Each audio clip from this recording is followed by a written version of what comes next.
የቅርብ ጠላት ክፍል 10 ሃምቡርግ አርብ ጥቅምት 1 8 ሰዓት ሌሊት። ነፋሱ ከወደ ባህሩ አቅጣጫ ይነፍሳል።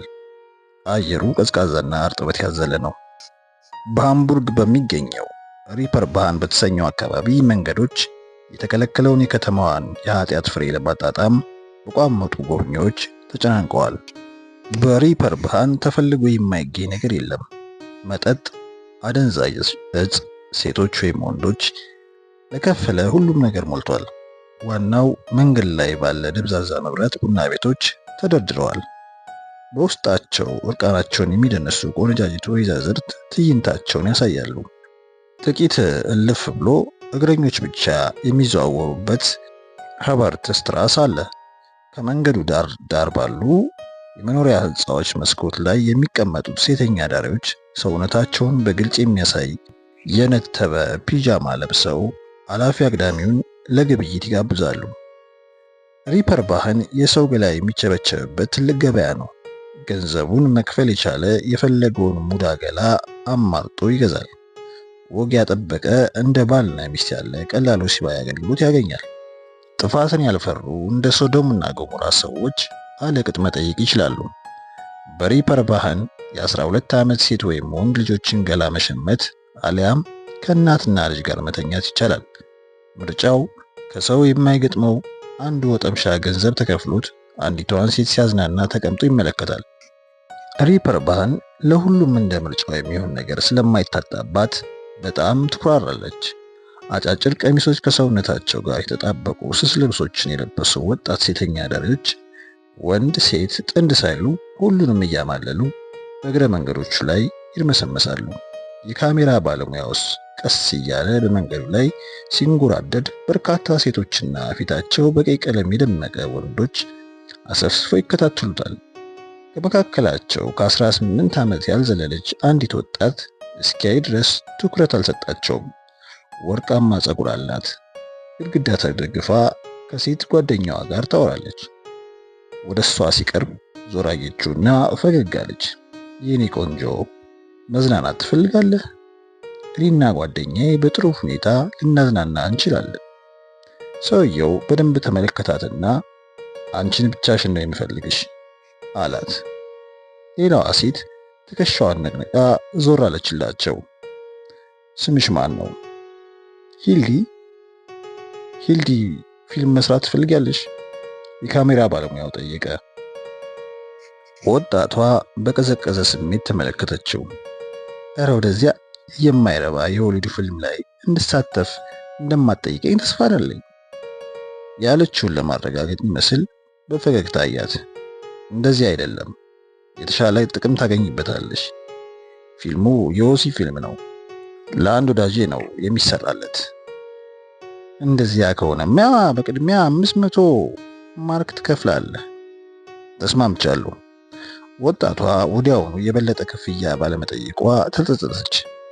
ግድ የለም፣ ለጉርሻ የምታገኝበት መንገድ ለመፈለግ ትሞክራለች። ታዲያ ምንድነው የማደርገው? ሂልዲ ጠየቀች። ሂልዲ ተደናግጣለች። አሮጌ ዕቃ በሞላበት ብዙም ብርሃን የሌለው ክፍል ውስጥ እጅና እግሮቿን በሰፊው ዘረጋግታ አልጋው ላይ በመተኛት ሶስቱን ሰዎች እያየች ደስ የማይል ነገር ስለመኖሩ ታስባለች። የበርሊንና የሙኒክ እንዲሁም የሃምቡርግ ጎዳናዎች ደመነፍሷን አስልተውታል። ደመነፍሷ የሚነግራትን ስሜት ችላ ማለት እንደማይገባት ተምራለች። በእነዚህ ሰዎች ላይ እምነት እንዳጥል ያደረጋት የሆነ ነገር አለ። ስራው ከመጀመሩ በፊት ወጥታ ለመሄድ ፈልጋ የነበረ ቢሆንም 500 ማርክ ከፍለዋታል። በዚህ ላይ ጥሩ ከሰራች 500 ማርክ እንደሚጨምሩላት ቃል ገብተውላታል። ስለዚህ ጥሩ ሆና መገኘት መርጣለች። በሙያው ደግሞ ተክናበታለች። እንዲያውም በሙያዋ ትኮራለች። አልጋው ላይ አብሯት እርቃኑን ወደ ተንጋለለው ሰውዬ ተመለከተች። ጠንካራና ፈርጣማ ፀጉር አልባ ሰውነት ያለው ነው። ያሳሰባት ፊቱ ነው። የዚህ አይነቱን ፊልም ለመስራት በእድሜው የገፋ መስሎ ታያት። ሂልዲን የበለጠ የረበሻት ጥግ ላይ የተቀመጠው ተመልካች ነገር ነው። ተመልካቹ ረጅም ካፖርት፣ ትልቅ ባርኔጣና ጥቁር መነጽር አድርጓል። ሂልዱ ወንድ ይሁን ሴት እንኳን ለመለየት አልቻለችም። ስለፈራች ይሁን ስለቀዘቀዛት ሰውነቷ ተንቀጠቀጠባት። ለምን አንገቷ ላይ እንድታስረው እንደነገሯት እያሰላሰለች ቀዩን ጥብጣብ በእጇ ሳበችው። የካሜራ ባለሙያው መልካም፣ አሁን ዝግጁ ነን፣ ጀምሩ አለ። ካሜራው መንቋቋት ጀመረ። ምን ማድረግ እንዳለባት ተነግሯታል። ሰውየው በጀርባው ተንጋሎ ተኝቷል። ሂልዲ ስራዋን ጀመረች። በዓለም ዙሪያ የምታደርገውን ሽርሽር ጀመረች። የወንድየው እጆች ወደ ሴቲቱ አንገት አመሩ። ትላልቅ ጣቶቹ ጉሮሮዋን ፈጥርቀው ያዙት። አይኖቹን ትክ ብላ ስትመለከተው ሁኔታውን ተረድታ በጣም ደነገጠች። ለመጮህ ብትሞክርም መተንፈስ አልቻለችም። የሞት ሞቷን አንገቷን ለማስለቀቅ ታገለች። ሰውነቷ የሚርገፈገፍባትን የእርካታ ስሜት ተከትሎ ተወራጭ። ወንድየው አጥብቆ ስለያዛት ማምለጫ አልነበራትም። ተመልካቹ ወንበሩ ላይ ሆኖ ያሰቃቂውን ትዕይንቷን ጽዋ ይጎነጫል። በደስታ ሰከረ። በሞት ላይ ያለችውን ወጣት አይኖች እየተመለከተ በፍርዱ ስትቀጣ ይታዘባል። የሂልዳ ሰውነት ለመጨረሻ ጊዜ ተንዘፈዘፈና በድን ሆነች። ዙሪክ ሰኞ ጥቅምት 4 ሰዓት ላይ ረፋድ። ኤልሳቤት ቢሮዋ ስትገባ ጠረጴዛዋ ላይ በእሷ ስም የተላከ ሚስጥር የሚል ጽሑፍ ያለበት የታሸገ ፖስታ አገኘች። በውስጡ ከኬሚካል ቤተ ሙከራ የመጣ ዘገባ ይዟል። ኤልሳቤት ፖስታውን ስትከፍተው የኢሜል ጆኦፕሊን ፊርማ አየች። አጠቃላይ ዘገባው በሙያዊ ቃላት የተሞላ በመሆኑ ያነበበችው ሳይገባት ነው። እናም በእርጋታ ደጋግማ አነበበችው። በመጨረሻ አስፈላጊ መሆኑንና ጠቀሜታውን ስታውቅ ለኬት ከአንድ ሰዓት በኋላ ተመልሼ እመጣለሁ አለችና ወደ ኢሜል ጆፕሊ ሄደች።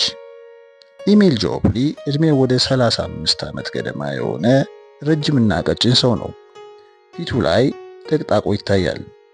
ራሱ ላይ ከሚታየው ደማቅ ቀይ ቀምቀማው ፀጉር በስተቀር በራ ነው።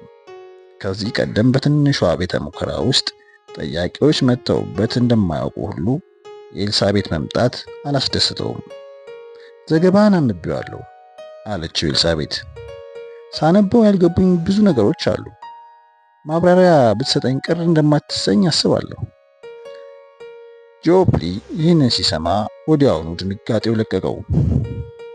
በልበ ሙሉነት ወንበሩ ላይ ሆኖ ወደፊት አጎነበሰና በፍጥነት መናገር ጀመረ። የሙኮፖሊ ሳይክራይዶችና የለውጥ አፋጣኝ ቅመሞችን በማገጃ ቴክኒኮች በመጠቀም የኮላጅኖችን ለውጥ ለማስቀረት ስለሚቻልበት ዘዴ ሙከራ እያካሄድኩኝ ነው። ኮላጅን እንግዲህ ለመጋጠሚያ ህብረ ህዋሳት ሁሉ መሰረት የሆነ ዋነኛ የፕሮቲን አይነት መሆኑ ነው። ይገባኛል አለች ኤልሳቤት። ጆፕሊ የሚናገረው ሙያዊ ቃላት ለመረዳት ሙከራ እንኳን አላደረገችም። ኤልሳቤት የገባት ነገር ፕሮጀክቱ የእርጅናን ሂደት የሚያዘገይ መሆኑ ብቻ ነው። ይሄ ደግሞ ትንፋሽን ቀጥ የሚያደርግ አስገራሚ ሐሳብ ነው። ይህ ሐሳብ በዓለም ዙሪያ የሚገኙ ወንድና ሴቶች ህይወት ላይ ሊያመጣ የሚችለውን አስደናቂ ለውጥ እያሰበች በጸጥታ ተቀምጣ አዳመጠችው። በጂኦፕሊ ንግግር መሰረት እያንዳንዱ የሰው ልጅ ለ150 እንዲሁም ለ200 ዓመታት በህይወት መኖር የማይቻልበት ምንም ምክንያት የለም ነው። መርፌ መወጋት እንኳን አስፈላጊ አይሆንም አላት ጂኦፕሊ ለኤልሳቤት ሲነግራት። በዚህ ቀመር መሰረት ንጥረ ነገሮቹ በአፍ እንዲወሰዱ በክኒን መልክ ሊዘጋጁ ይችላሉ። የዚህ አይነቱ ግኝት አስደናቂ ነው። የሚያመጣው ለውጥ ማህበራዊ አብዮት ይፈጥራል። ደግሞም ለሮፊና ለልጆቹ በቢሊዮኖች የሚቆጠር ዶላር ያስገኛል። መድኃኒቶቹን ራሳቸው ያመርቷቸዋል። ከዚህ በተጨማሪ ለሌሎች ኩባንያዎች የአምራችነት ፈቃድ ይሰጣሉ። እድሜው ከ50 ዓመት በላይ የሆነ ማንኛውም ሰው ወጣት እንደሆነ የሚያቆየውን ክኒን ከመውሰድ ወደ ኋላ አይልም። ደስታዋን ለመሸሸግ ተቸገረች። ይህን ፕሮጀክት ለምን ያህል ጊዜ ሰርተህበታል? በዘገባው ላይ እንደጻፍኩት መድኃኒቱን ላለፉት 4 ዓመታት በእንስሳት ላይ የሞከርኩት እገኛለሁ። በቅርቡ እያገኘኋቸው ያሉት ውጤቶች በሙሉ አዎንታዊ ናቸው። አሁን ደግሞ በሰው ልጆች ላይ ሞክረው ዝግጅቴን አጠናቅቄያለሁ። ጉጉቱን ወደደችለት። ከኔ ሌላ ስለዚህ ፕሮጀክት የሚያውቅ ሰው አለ?